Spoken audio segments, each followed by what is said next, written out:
নমস্কাৰ home cook পেৰাডাইজৰ নতুন এটা ভিডিঅ'লৈ আপোনালোক সকলোকে স্বাগতম জনালোঁ। আজি মই লৈ আহিলোঁ গাজৰ আৰু নাৰিকলৰ এবিধ লাড়ু ৰেচিপি।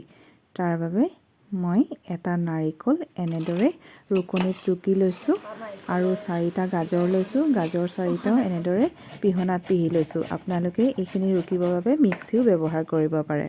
প্ৰথমে মই ৰুকি লোৱা নাৰিকলখিনি ভাজি ল'ম। নাৰিকলখিনি ভাজিবৰ বাবে মই এখন কেৰাহী ব্যৱহাৰ কৰিছোঁ আৰু ইয়াত মই 1 কাপ চেনি দিছোঁ। প্ৰথমে নাৰিকল আৰু চেনি অলপ সময়ৰ বাবে এনেদৰে ভাজি ল'ম।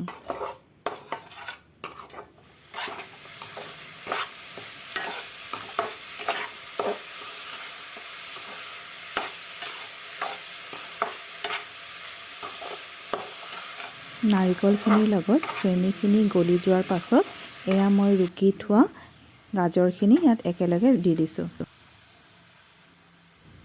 এতিয়া গাজৰখিনিও নাৰিকলখিনিৰ লগত ভালদৰে লৰাই থাকিম যাতে গাজৰখিনি চেনি আৰু নাৰিকলৰ লগত ভালদৰে ভাজ খাই যায়। এয়া চাওক, গাজৰ আৰু নাৰিকল প্ৰায় ভাজ খাইছে। ইয়াৰ চেনিখিনিও গলি আহিছে। এয়া মই চালোঁ আঠা হোৱা নাই, গতিকে সেয়ে আৰু অলপ সময়ৰ বাবে নাৰিকল আৰু গাজৰখিনি আৰু অকণমান সময় ভাজিম।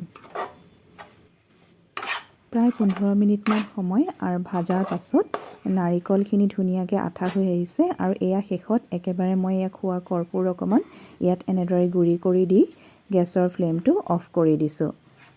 নাৰিকল আৰু গাজৰ অকণমান এনেকৈ ঠাণ্ডা হোৱাৰ পাছত এখন কাঁহীলৈ উলিয়াই লৈ মই এনেদৰে লাড়ুখিনি বান্ধি গৈছোঁ।